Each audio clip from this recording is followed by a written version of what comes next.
Welcome to Echoes of the Past, bringing you memories, musings and ramblings from a time long since gone. I'm Deb and I would be honoured if you would join me today as I revisit the Culloden Battlefield, Inverness, Scotland. The evening sun hovered teasingly along the horizon. The snow glistened and crunched beneath my feet like a bed of shattered crystals. A long, clear, frozen icicle hung from a lone tree which stood proudly beside an ancient cottage in the middle of the field. Culloden Battlefield, the location of the last significant battle on British soil. Fought on the cold grey morning of the 16th of April, 1745, this was a battle between the House of Stuart and the House of Hanover for the British throne. Today the wind howls hauntingly across gravestones and cairns which pepper the ground of the open space of the field. Blue flags fly where the Jacobites once stood. Red flags mark the Hanoverian position, iconic reminders of the brave and bloody battle that ended the Highland way of life forever. Yet again we return to 1688 and the so-called Glorious Revolution, when betrayal and treason led to the deposition of James II from the throne and the ascent of Mary and William of Orange. Whilst the transition in England was relatively smooth, the same could not be said for Scotland, where Stuart monarchs had reigned for over 300 years. And although a decision had been made in Edinburgh to support William's reign, many Scots remained passionately loyal to James, believing him to be their rightful king. In fact, in April of 1689, the first Viscount of Dundee raised James's standard on the hilltop of Dundee Law, the highest point in the city. With the backing of various Catholic clans and 2,500 Irishmen, Dundee's army faced 4,000 government-backed troops at the pass of Killiecrankie. The first Jacobite rising had taken place, and against the odds, the men loyal to James were victorious.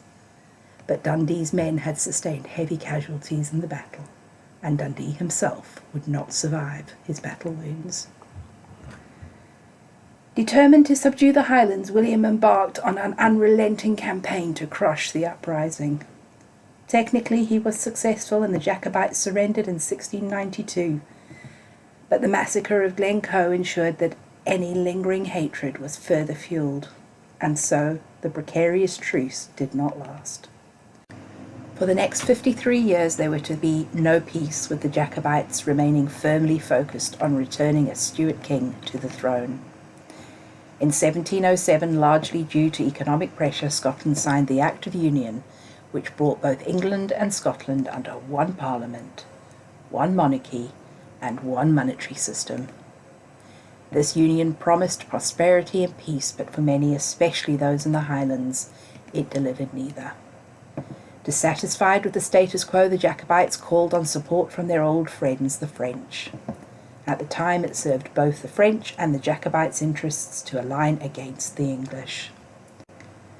A joint invasion of the south of England was planned for 1744, but bad weather defeated the invaders before they even reached England.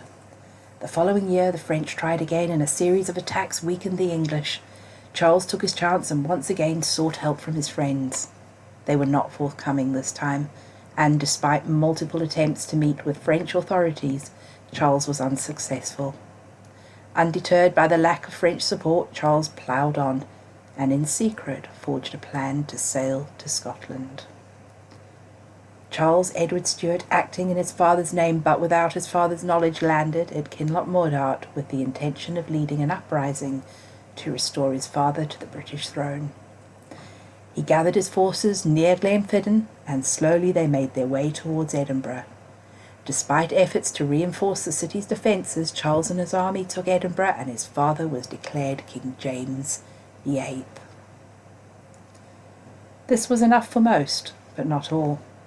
Some wanted King James restored to the English throne as well, but clear heads argued that they had not enough men, money or resources to wage such an undertaking, and without the support of France, believed the plan to be mad.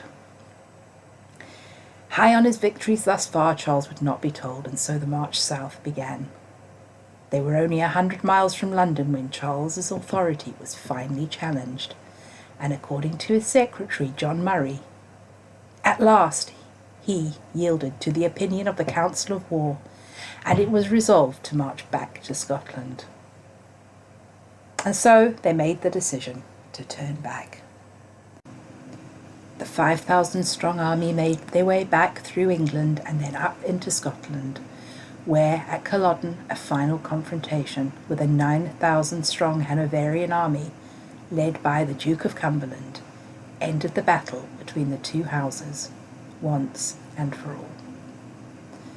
The last Jacobite army, exhausted, despondent, hungry and cold from the long march, many barely teenagers, some wives and girlfriends, fought alongside battle-hardened men, not only for their king, but for the right to live on their land, in their way, according to their heritage and their traditions. The Jacobites were slaughtered on that ground that day. The battlefield lay silent, save for the murmurs of dying men. The air hung heavily with the smoke and the smell of fired muskets, and the bodies of the brave and fearsome men who had followed their prince stained the ground of Culloden. The Scottish Highlands changed forever. In this place, on this day, in 1745. Thank you for watching. Until the next time, keep your memories close, but keep those around you closer. Live out.